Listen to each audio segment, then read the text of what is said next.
Selamat datang di program Merangkai Nilai Kehidupan.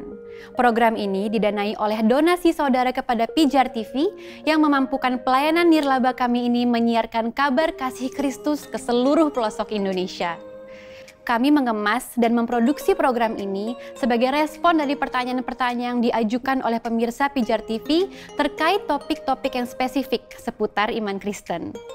Bagi saudara yang ingin belajar lebih dalam lagi dan ingin mengajukan pertanyaan-pertanyaan terkait pembahasan di program ini, saudara bisa mengirimkan SMS atau WhatsApp ke nomor yang tertera di layar kaca. Tim Respon Pijar TV siap untuk melayani saudara. Selamat menyaksikan.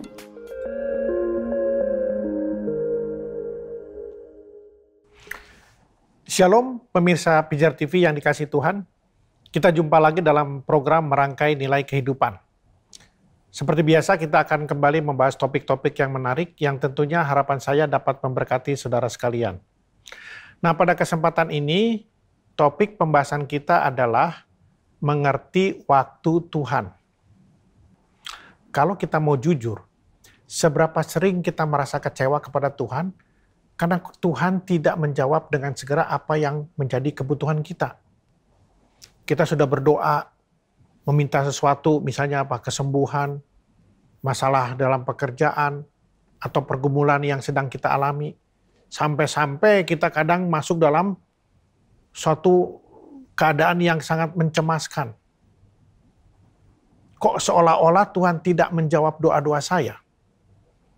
Atau pernahkah kita masuk dalam sebuah situasi di mana kita harus mengambil sebuah keputusan, dan kita sudah berdoa kepada Tuhan, tapi kok kelihatannya belum ada jawaban atas doa kita. Terus biasanya kita langsung mengambil keputusan yang sebetulnya bukan kehendak Tuhan, melainkan kehendak kedagingan kita. Masalahnya hanya kita tidak sabar menunggu waktu Tuhan. Karena terus terang aja sifat alami manusia cenderung untuk ingin mendapatkan semua keinginannya secara instan, secara cepat, dan tidak mau sabar. Kita ingin semua terpenuhi sesegera mungkin sesuai waktu kita dan bukan waktu Tuhan. Nah, pada kesempatan ini mari kita belajar bagaimana kita bersikap secara benar ketika kita diperhadapkan dalam situasi-situasi tersebut. Ada 3 hal yang ingin saya bahas pada kesempatan ini, yaitu bagaimana kita mengerti waktu Tuhan, bagaimana kita harus bersikap kepada waktu Tuhan tersebut, dan apa tujuannya Tuhan membuat waktu Dia dan waktu kita berbeda.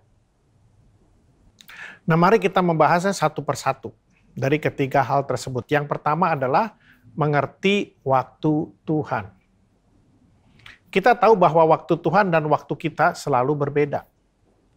Nah, untuk dapat merespon perbedaan waktu kita dan waktu Tuhan, kita perlu dulu memahami dan mengerti waktu Tuhan. Coba kita perhatikan sekarang apa yang dimaksud dengan waktu Tuhan. Ya.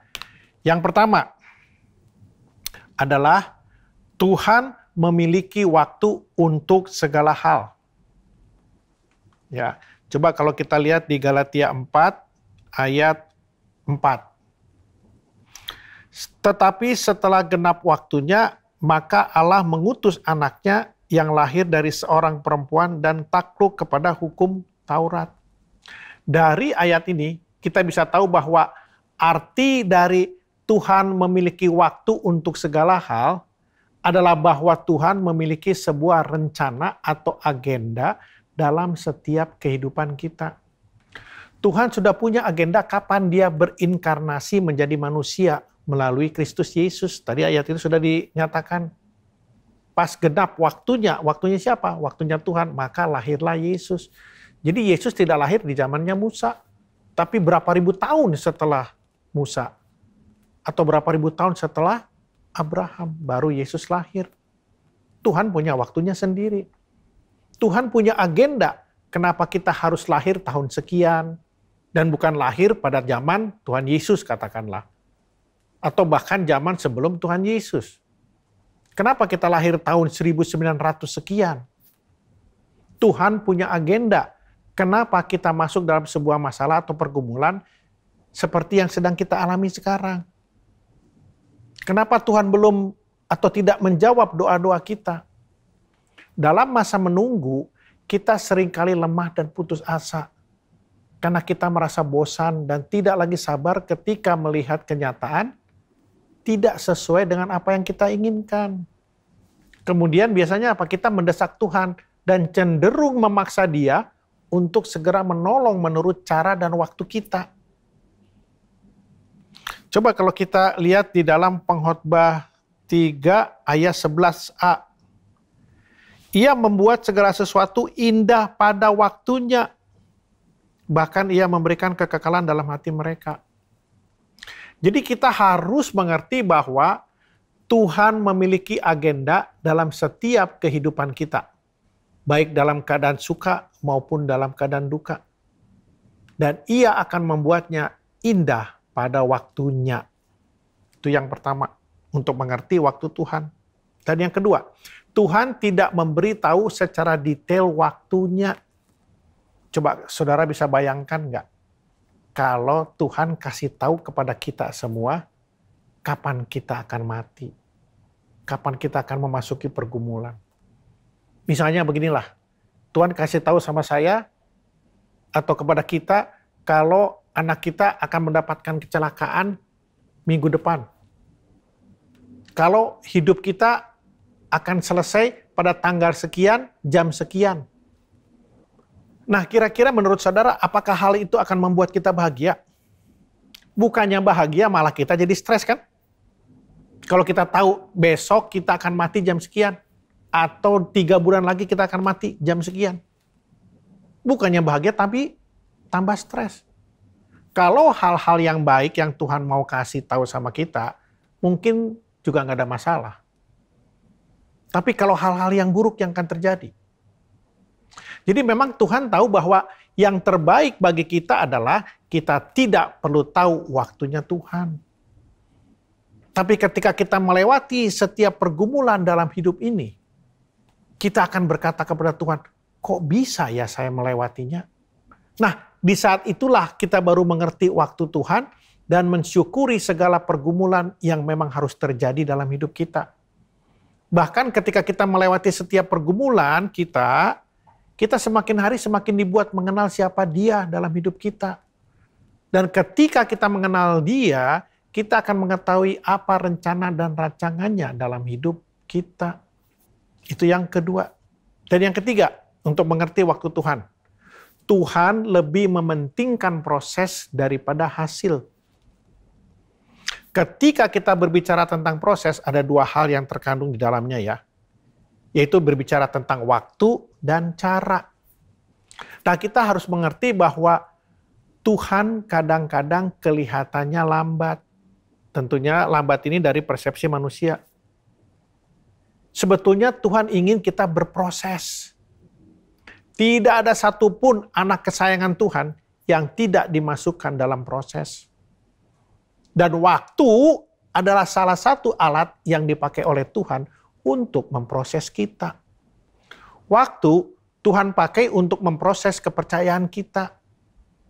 Waktu juga dipakai untuk memproses iman kita, memproses kesabaran kita. Bahkan Tuhan bisa memakai waktu untuk memproses kesombongan kita. Dan masih banyak karakter-karakter kita yang sedang dikikis melalui waktu. Dia lebih tertarik pada karakter dan kapasitas kita sebelum Tuhan memberkati kita. Jadi proses itu harus tetap terjadi. Waktu kita diproses, sebetulnya kita sedang diubahkan. Jadi sebetulnya proses itu baik. Menjadi Kristen bukanlah berarti tidak ada masalah. Karena Tuhan akan membentuk kita semakin menyerupai Kristus melalui permasalahan yang sedang kita hadapi. Nah, kalau kita baca di Ibrani 12 ayat 6-8. Karena Tuhan menghajar orang yang dikasihinya dan ia menyesah orang yang diakuinya sebagai anak. Jika kamu harus menanggung ganjaran, Allah memperlakukan kamu seperti anak. Di manakah terdapat anak yang tidak dihajar oleh ayahnya? Tetapi jikalau kamu bebas dari ganjaran, yang harus diderita setiap orang, maka kamu bukanlah anak, tetapi anak-anak gampang. Kita ini adalah anak-anak tebusan yang mewarisi kerajaannya. Oleh karenanya jangan berlaku seperti anak-anak gampang. Izinkan Tuhan memproses hidup kita. Karena dengan proses itu, kita sedang dibentuk memiliki karakter seperti Kristus. Itu yang ketiga. Yang keempat, untuk mengerti waktu Tuhan. Bahwa waktu Tuhan tidak terlalu cepat dan juga tidak terlambat. Dalam hidup ini, tidak selamanya apa yang kita inginkan selalu terjadi secara instan. Sebab Tuhan berdaulat atas kita. Hanya Tuhan saja yang mengetahui waktu yang terbaik bagi kita. Dia yang paling tahu kapan pergumulan harus selesai. Mungkin 1 minggu, mungkin 3 jam, mungkin 1 bulan, mungkin 5 tahun. Hanya Tuhan yang tahu. Tetapi kita harus percaya bahwa Ia selalu menggenapi janjinya secara tepat waktu. Tidak pernah terlalu cepat dan juga tidak pernah terlambat. Marilah kita jalani kehidupan ini dengan mempercayakan semuanya kepada Tuhan. Tetaplah setia dalam menanti pertolongan Tuhan. Jangan terpengaruh dengan lamanya waktu. Berfokuslah kepada Tuhan. Sebab Dia tidak pernah meninggalkan kita. Lihat ketika Tuhan Yesus membangkitkan Lazarus. Waktu itu Maria dan Marta, ya saudaranya Lazarus, mengatakan kepada Tuhan Yesus, Tuhan Yesus, kenapa engkau datang terlambat? Lazarus akhirnya mati nih. Sudah 4 hari dia dikubur. Tapi apa kata Tuhan Yesus? Kalau kita baca di dalam Yohanes 11 ayat 15. Tetapi syukurlah aku tidak hadir pada waktu itu. Sebab demikianlah lebih baik bagimu supaya kamu dapat belajar percaya. Marilah kita pergi sekarang kepadanya. Kita bisa melihat bahwa waktu Tuhan tidak pernah terlalu cepat dan tidak pernah terlalu lambat. Padahal Lazarus sudah mati 4 hari. Adakah tujuan Tuhan pada waktu itu? Ada. Kita bisa belajar dari kejadian ini bahwa Tuhan Yesus berkuasa atas kehidupan kita. Bahkan orang mati pun bisa dikasih waktu lagi untuk hidup. Seperti yang terjadi kepada Lazarus. Jadi tetaplah bersukacita di dalam menantikan waktu Tuhan. Kita harus belajar percaya bahwa Tuhan pasti menggenapkan segalanya tepat pada waktunya. Bahkan Tuhan tidak pernah terlambat untuk menyatakan kebaikannya bagi kita. Nah, dalam mempercayai waktu Tuhan, kita perlu tetap bertekun dalam doa, tidak khawatir, tenang, dan percaya bahwa Tuhan akan bekerja untuk mendatangkan kebaikan. Tetaplah bertekun di dalam pengharapan sebab Dia tidak akan pernah mengecewakan. Mempercayai waktu Tuhan artinya kita juga perlu meletakkan segala beban pikiran kita di bawah kakinya. Saudara punya pergumulan, letakkan di kaki Tuhan. Dan percayakanlah semuanya itu ke dalam tangan kuasanya.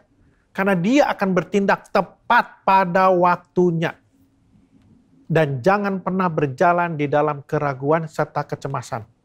Percayakanlah segalanya di dalam kendali Tuhan. Karena ketika hidup kita ada dalam kendali Tuhan, maka semuanya pasti akan indah pada waktunya. Nah, pemirsa Pijar TV yang dikasihi Tuhan, kita sudah membahas tentang mengerti waktu Tuhan. Dan poin kedua yang akan kita bahas adalah bagaimana kita harus bersikap terhadap waktu Tuhan. Ada 4 sikap yang harus kita lakukan ketika kita menyikapi waktu Tuhan. Yaitu jangan takut, jangan mau cepat, jangan lupakan firman, dan jangan putus asa. Mari kita bahas poin demi poin. Yang pertama tadi apa? Jangan takut. Kalau kita lihat firman Tuhan di dalam Yesaya 41 ayat 10 dikatakan demikian. Janganlah takut, sebab aku menyertai engkau. Janganlah bimbang, sebab aku ini Allahmu. Aku akan meneguhkan, bahkan akan menolong engkau. Aku akan memegang engkau dengan tangan kananku yang membawa kemenangan. Dan juga ada di dalam Matius 28 ayat 20b. Dikatakan, aku akan menyertai kamu senantiasa sampai kepada akhir zaman. Dari ayat-ayat yang telah kita baca ini jelas sekali Tuhan memerintahkan kita untuk tidak takut. Ketika waktu kita tidak sesuai dengan waktunya Tuhan, hal pertama yang harus kita tanamkan dalam pikiran kita adalah jangan takut. Jadi ketika kita masuk dalam sebuah pergumulan atau masalah, di mana kita sudah berusaha dan juga berdoa, bahkan kadang sampai doa puasa, namun masalah itu tidak kunjung selesai. Tuhan mau kita tidak takut. Ingat, ketika kita takut, kita sebetulnya sedang menjauhkan diri dengan Tuhan. Ketakutan akan membuat kita mengambil keputusan menurut logika kita dan bahkan menurut kedagingan kita. Iblis senang ketika kita terjebak dalam ketakutan pada saat kita menunggu waktunya Tuhan. Karena apa? Karena hanya di bawah ketakutanlah kita sebetulnya sangat rentan untuk dikuasai oleh iblis. Ketakutan akan membuat kita tidak lagi mempercayai firman-firman Tuhan. Ketakutan membuat kita tidak mau menunggu waktu Tuhan. Ketakutan membuat kita tidak bisa melihat rencana Tuhan dalam pergumulan atau permasalahan yang sedang kita alami. Dan yang paling bahaya adalah ketakutan membuat kita putus asa. Seberapa banyak orang yang bunuh diri karena dia takut menghadapi masalah yang sedang dialaminya. Nah, oleh karenanya kita sebagai orang-orang percaya, marilah kita mempercayai kata-kata Tuhan yang berkata, jangan takut. Apapun permasalahan hidup ini dan seberapa besar pergumulan kita, semua itu bersifat sementara. Dan tidak ada masalah yang tidak bisa diselesaikan. Yang jadi masalah adalah apa? Waktu dari penyelesaian masalah tersebut. Nah, kalau kita baca di dalam Pengkhotbah 3 ayat 1, kalau saudara baca di ayat-ayat selanjutnya di dalam Pengkhotbah 3 ini, ya, dikatakan di situ ada waktu untuk ini, ada waktu untuk itu, dan seterusnya. Yang artinya apa? Bahwa segala sesuatu di dunia ini semuanya bersifat sementara. Tidak ada yang kekal. Demikian juga masalah dalam hidup kita. Itu semua bersifat sementara. Jadi hanya waktulah yang menentukan. Nah, yang pertama tadi adalah jangan takut. Yang kedua, jangan mau cepat atau jangan tergesa-gesa. Artinya bahwa segala sesuatu di dunia ini tidak ada yang instan. Banyak orang yang tidak mau masuk dalam proses. Mereka selalu menginginkan segala sesuatu cepat selesai dan cepat terlaksana. Tuhan menciptakan segala sesuatu di dunia ini, itu pun dengan proses. Ingat waktu Tuhan menciptakan bumi dan segala isinya, ada 6 hari Tuhan menciptakan bumi dan isinya. Demikian juga kita. Kita ini tercipta dari sebuah proses yang panjang. 9 bulan 10 hari kita diproses dalam kandungan ibu kita. Tidak ada seorang bayi lahir langsung menjadi orang dewasa. Dibutuhkan waktu untuk menjadi dewasa. Demikian juga masalah dalam hidup ini. Tidak ada yang instan penyelesaiannya. Dibutuhkan waktu untuk memproses masalah tersebut selesai. Jadi marilah kita menyikapi waktu Tuhan dengan bijak. Jangan menginginkan segala sesuatu terjadi secara instan. Tuhan lebih mementingkan proses daripada selesainya sebuah masalah. Mari kita belajar berjalan bersama Tuhan dalam masa-masa penantian. Sampai waktu Tuhan terjadi dalam hidup kita. Belajarlah mempercayai bahwa waktu Tuhan adalah yang terbaik. Itu yang kedua. Dan yang ketiga, jangan lupakan firman. Nah, kalau kita baca di dalam Yosua 1 ayat 8 dikatakan demikian. Janganlah engkau lupa memperkatakan kitab Taurat ini, tetapi renungkanlah itu siang dan malam, supaya engkau bertindak hati-hati sesuai dengan segala yang tertulis di dalamnya. Sebab dengan demikian perjalananmu akan berhasil dan engkau akan beruntung. Firman ini mengingatkan kita untuk selalu berusaha meluangkan waktu setiap hari untuk membaca Alkitab. Sesibuk-sibuknya saudara dalam melakukan aktivitas saudara setiap hari, usahakanlah membaca Alkitab. Jangan sampai kita pernah bilang, wah, saya tidak punya waktu untuk baca Alkitab karena saya sibuk. Tidak ada seorang pun di dunia ini yang tidak punya waktu baca Alkitab. Yang ada adalah banyak orang yang tidak punya kemauan untuk membaca Alkitab. Bukan kemampuan. Karena di mana tidak ada kemauan, pasti di situ tidak ada kemampuan. Tetapi ketika di situ ada kemauan, pasti ada kemampuan. Tidak punya waktu dan tidak punya kemauan adalah dua hal yang berbeda. Jadi kalau saudara tidak punya waktu baca Alkitab, berarti hidup saudara diatur oleh waktu. Bukan saudara yang mengatur waktunya saudara. Ingat, tanpa membaca Alkitab, kita tidak akan pernah tahu waktu Tuhan. Karena hanya melalui Alkitablah kita dapat mengerti waktu Tuhan. Melalui Alkitab kita dapat mengerti rencana dan rancangannya dalam hidup kita. Melalui Alkitab kita dapat mengerti kenapa masalah ada dalam hidup kita. Melalui Alkitab kita dimampukan untuk bersabar, untuk menunggu waktunya Tuhan. Dan hanya melalui Alkitablah kita tahu bahwa apa yang terjadi dalam hidup kita adalah yang terbaik buat kita.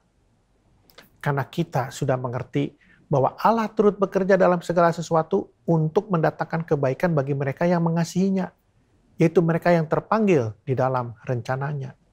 Jadi marilah kita menyikapi waktu Tuhan dengan membaca, merenungkan, dan melakukan firman Tuhan dalam kehidupan kita. Itu yang ketiga.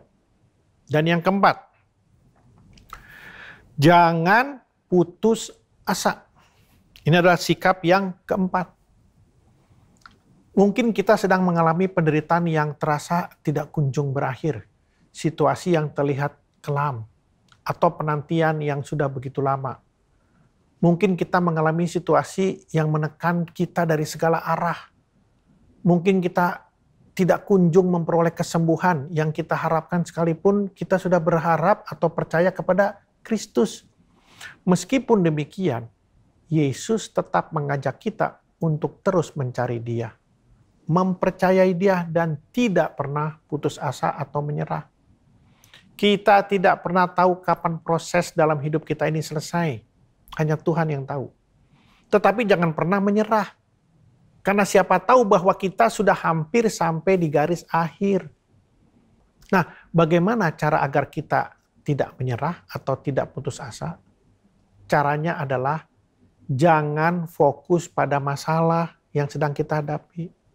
Fokuslah kepada Tuhan yang bisa menyelesaikan masalah kita. Ingat bahwa masalah sifatnya sementara, tapi Tuhan kita bernilai kekekalan. Jadi untuk kita tidak gampang menyerah, fokuslah pada nilai-nilai kekekalan dan bukan pada nilai-nilai sementara. Sebenarnya sangat gampang bagi Tuhan untuk menyelesaikan masalah kita, betul nggak? Tetapi Tuhan lebih senang kita bersama Dia berjalan bersama-sama di dalam lembah kekelaman. Dan ketika kita berjalan bersama Tuhan, kita tidak akan pernah jatuh tergeletak. Kalau kita baca firman Tuhan di dalam 2 Tawarikh 15 ayat 7. Tetapi kamu ini kuatkanlah hatimu, jangan lemah semangatmu, karena ada upah bagi usahamu. Jangan pernah menyerah di dalam kita diproses oleh Tuhan. Meski tantangan di depan kita terlihat begitu besar, tetapi lihatlah mahkota kemuliaan yang telah Tuhan sediakan bagi kita.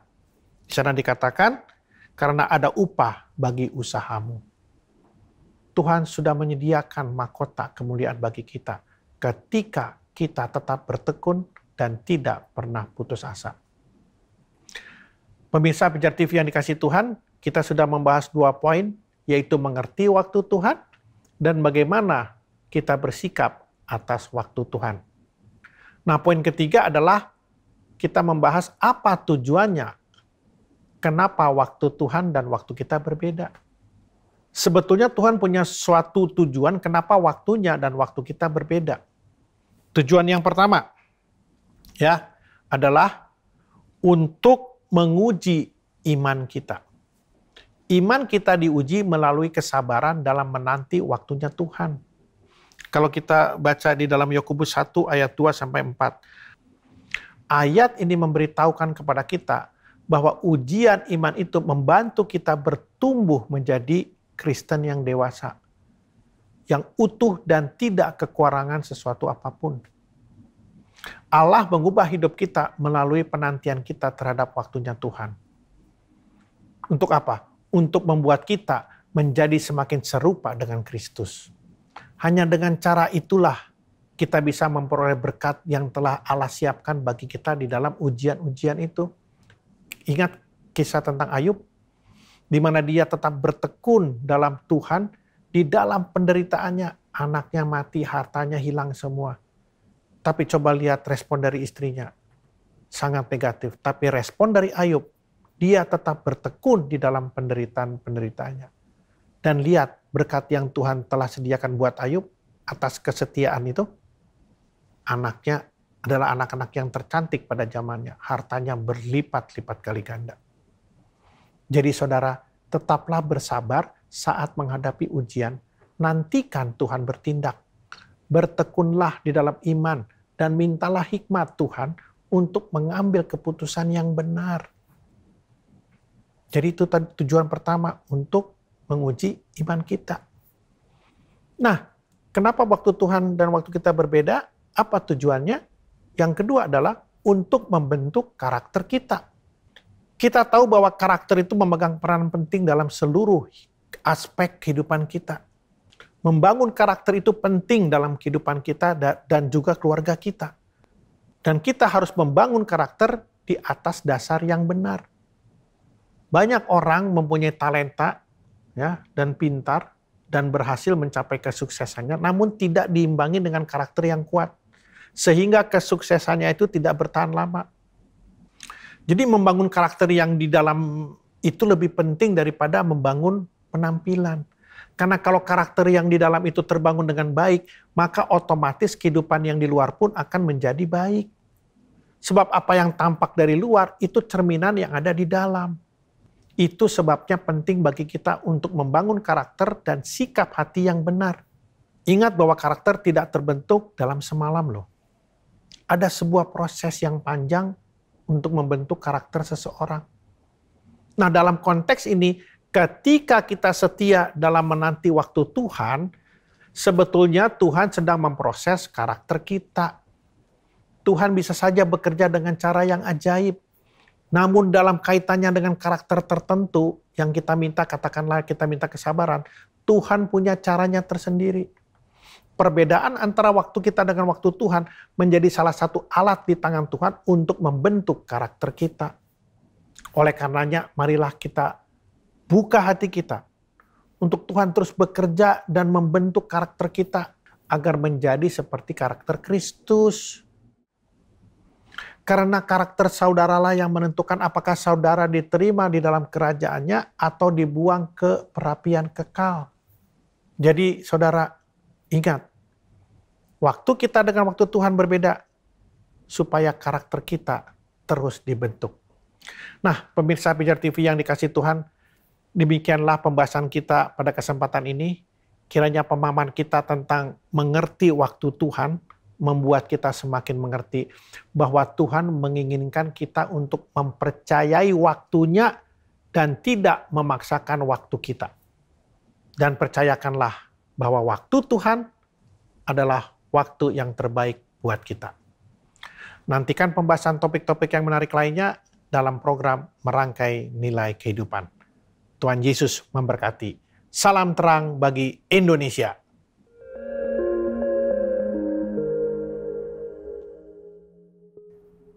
Terima kasih saudara telah menyaksikan program Merangkai Nilai Kehidupan. Kiranya program ini dapat membantu kita semua bertumbuh dalam pengenalan yang benar akan Tuhan. Bagi saudara yang ingin bertanya atau didoakan, silahkan kirim SMS dan WhatsApp ke nomor yang tertera di layar. Tim Pijar TV rindu melayani saudara.